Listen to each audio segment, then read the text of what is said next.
Christ in me.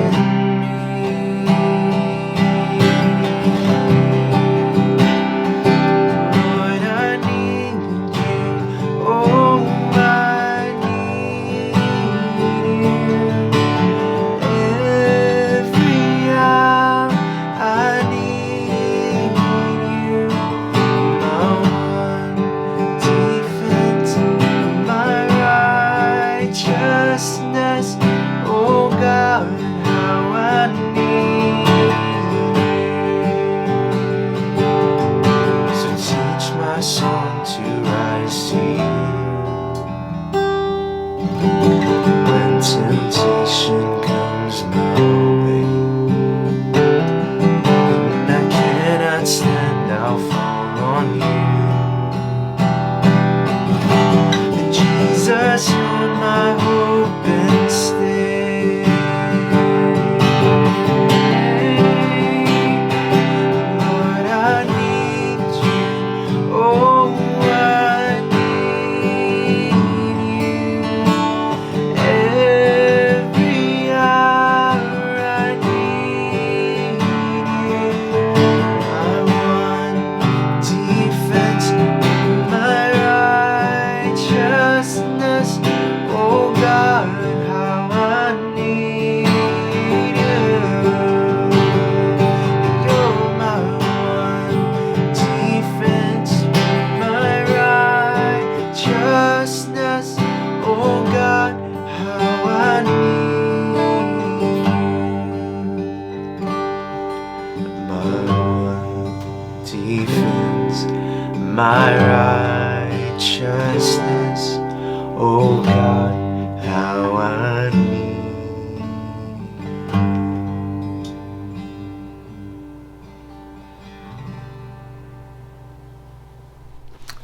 Hey, so this is a little different of an angle. I'm sitting on the floor, as you can see, or as I hope you can tell. This is the bed. The table is back there, but my dog is here, and so I can't sit normally because she's in the way. So, but anyway, yeah, good song. I like that song, and we haven't done it before. But there's been a lot of talk recently about grace and the proper prescription of things and the way that we worship God, particularly. It's strict. you can hear her, I'd assume. It's strict, but it's very necessary, and there's no reason not to do it, not to worship God in the way that we're supposed to, because we recognize what He's done for us. We recognize our sin, which is, again, like I said, it's been a theme recently, and even from the last video, the contrast of light and darkness, and the things of God and the things of the world. They don't work together. But specifically, the verse about where sin abounds, grace abounds all the more. Before that verse, it says that the law was shown that the offense might abound. And we're told in other places in Scripture that the law in the Old Testament was to be a schoolmaster or a tutor. And the picture is that it's meant to show you where you're wrong. But the law was never meant to save. Paul talks about that in various places. The law was never meant to redeem people. You couldn't earn salvation by doing the works of the law. And the picture I heard recently is the Bible is compared to a mirror. And there's the thing in, is it James, where a man looking at himself in the mirror and then walking away and forgetting what he looks like is like somebody who reads the word and then doesn't do it. So the law, the prescriptions in Scripture, are meant to show us how terrible we are at following the prescriptions and doing what's right. Like a mirror that you look in and you see your face is dirty. It shows you what's wrong, right? But you don't use the mirror and wipe your face. So the mirror that shows you where you need to be clean doesn't also clean you. You need something else for that. Some, water or a cloth, or in our case, blood. The blood of Christ. And only by taking that and applying it to ourselves can we be clean. And so that song, Lord, I need you, there is that general sense of we literally need him for salvation, for the forgiveness of sins. And then there's the less general sense where we need him every day, but that's also pretty general. We need him, like, literally, our heart beats and stuff, stuff we talked about before, but then also just we need him to guide us every day. The structure and the prescriptions for the way we ought to live. And it's just, it works, Teach my song to rise to you when temptation comes my way. Teach me to take the way of escape that Scripture tells us there is, which is to submit to God, resist the devil, and he will flee from you.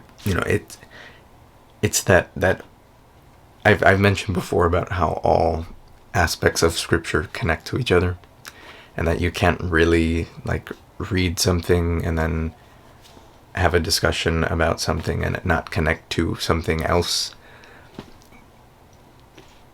I hope that makes sense. But it's just been with the way that the world is going these days, I've been seeing so many news articles and news videos and stuff on YouTube of just insane things that people do. And just recently we studied in Genesis 4 with Cain and Abel. There was a prescribed method to worship that they were supposed to give their offerings, and Cain didn't. He wanted to do it his own way for whatever reason, and didn't find favor with God. Boo-hoo. And then killed his brother for the contrast. And I thought, man, that's, I've thought about it before, but it's interesting to think about it in that context. That was the first murder. It wasn't the first crime necessarily, because the first sin would have been the first crime, but it was first murder. And possibly would have been the first human death. Because this was second generation humanity here. There was Adam and Eve, and then their kids. So Cain killed his brother, and to think what would have driven him to go to such an extent. Maybe he could have just held a grudge against him for the rest of his life. Maybe he could have just took it out on the sheep, But she's sleeping.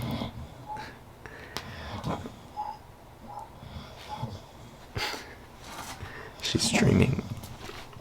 He took it out on him in a physical way. And maybe he intended to kill him. maybe he didn't. But either way, you could see the evil there. And when God approaches him, I think this is my cue to hurry it up. When God approaches him on what happened, he straight up lies. And it's like,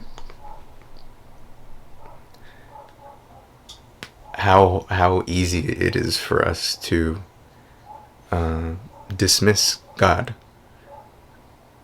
and who he is and who we are and the truth and what's right, just because his brother did something right and he didn't, and he knew it, you know, and God cursed him for it. But the grace of God, even in that, what Cain did, God gave him grace and put a mark on him and said the person that kills Cain will get a sevenfold repercussion. And it's just amazing, but God in everything. But obedience is better than sacrifice. It would be much nicer to just do the right thing instead of having to ask for forgiveness after. But therefore, but by the grace of God go I. We do our best and give God the rest, as I've said before. I don't know if I've said it here, but I've said it before. But yeah, anyway. Yeah, battery's gonna die. But yeah, I think that's it. So this is kind of nice. It's pretty intimate. It's comfortable, I suppose. Just kind of leaning against the bed. Anyway, I'll see you guys next time. Here's the dog, because you were wondering. Yeah, she's sleeping.